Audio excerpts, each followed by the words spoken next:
안녕하십니까. 안성의 대표 박윤종회사입니다. 오늘 이제 476강은요.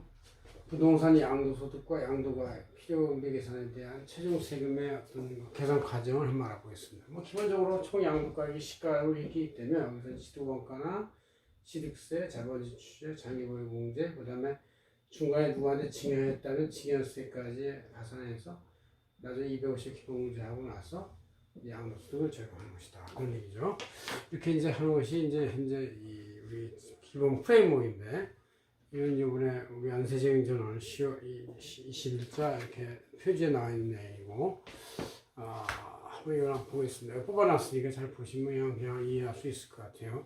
자, 우리가 세 가지로 부동산이 자녀한테 넘어가는 방법, 가족한테 넘어가는 방법이 세 가지 볼 수 있는데, 일반적으로 증여하는 게 있고, 그 다음 이제 배우자나 자녀한테 증여, 아니면 자기가 이제 일반적으로 갖고 있다가 양도하고 나서 증여하는 게 있고, 배우자한테 먼저 증여해서 양도하는 게 있고, 그 다음에 이제 특수관계자한테 갔다가 5년 내에 양도하는 이제 그런 경우가 있는데, 그거 다시 이제 어떻게 할 것인지 계산할 것인지 한번 보는 것이죠.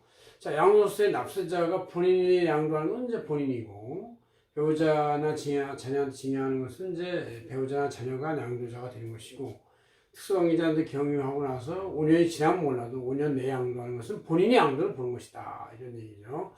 그 양도가액은 실제 거래가액으로 다 하는 것이고, 최종거래가.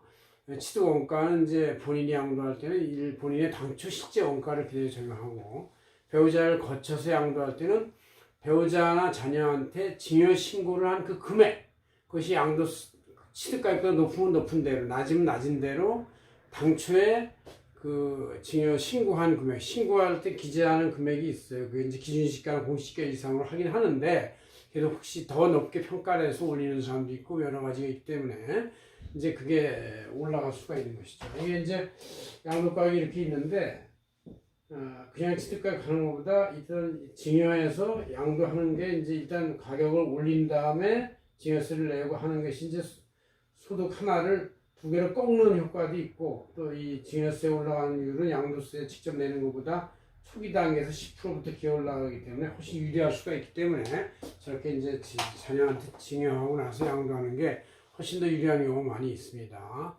그러나 특수관계자를 경유하고 나서 5년 내에 양도하는 것은 그 특수관계자 양도하는 걸 보질 않고 본인의 당초 실제 원가를 양도하는 것으로 본다. 그런 얘기죠. 돌아오면 타불이다. 그런 얘기예요. 이럴 때 이제 취득세와 자본출액을 가산할 때 일반적인 양도는 당연히 가산 다 가는 것이고, 증여상당액은 이제 일반적인 경우는 자기가 먼저 양도하는 거니까 해당이 없고, 근데 자녀한테 증여하고 양도하는 것은 그 증여세 상당액을 취득원가에 가산을 해서 해주는 경우가 해주게 돼 있습니다. 그것도 하나의 그 취득 부대 비용이기 때문에. 그러나 특수관계자한테 경유 3년에 양도하는 것은 그 증여세는 가산이 안 돼. 이것은 이제 일종의 부당행위이기 때문에 별로 인정을 안 해준다. 그런 얘기예요. 계산된 세금이 이제 일단 일반적인 경우는 본인의 양도세가 먼저 나오는 것이고, 그러나 이제 배우자한테 자녀가 증여하면은 이제 배우자 자녀의 양도세가 되는 것이고, 특수관계자 통한 것은 본인의 양도세가 또 되는 것이다. 얘기죠. 최종 세금에 대해서 합비 이제 본인이 양도하는 것은 그냥 양도세 한 건, 나중에 물론 현금 증여할 때는 현금 증여할 문제가 앞으로 남죠. 그래서 양도 잔액에서 양도세에서 양도세를 뺀 나머지 증여 문제는 결국은 남는다. 그러니까 자기가 양도할 때 양도세 플러스 양도 잔액에 대한 또 향후의 증여세 문제는 계속 남기 때문에, 이런 경우는 이제 집이 한 채밖에 없는 경우는 증여할 수 있겠지만, 집이 여러 채 있는 경우는 굉장히 텍스, 세금에 세금 이렇게 되기 때문에 굉장히 부담됩니다. 그러나 배우자나 자녀 증여 양도는 이제 배우자 자녀의 증여세를 내고 나서 이제 증여세를 이미 많이 원가가 올라왔기 때문에 양도세는 얼마 안 낼 수도 있다. 이렇게 배우자 자녀 양도세가 낸다.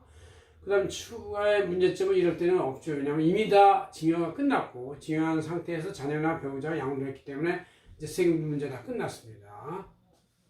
그러나 특수관계자 경유 양도하는 본인의 양도세를 보는데, 이럴 때는 이제 세법에서 어떻게 부당행위로 되어 있냐면, 특수관계자 갈 때 증여세하고 특수관계자 양도세를 합계한 그 두 개의 합계 금액하고 본인이 실제 최종 양도했다고 했을 때의 그 금액을 비교해서 그 중에서 큰 금액으로 내게 하는 것이다. 그런 얘기죠. 그래서 이제 이것은 부당행위이기 때문에 가장 큰 세금을 내게 한다. 본인의 양도를 보고.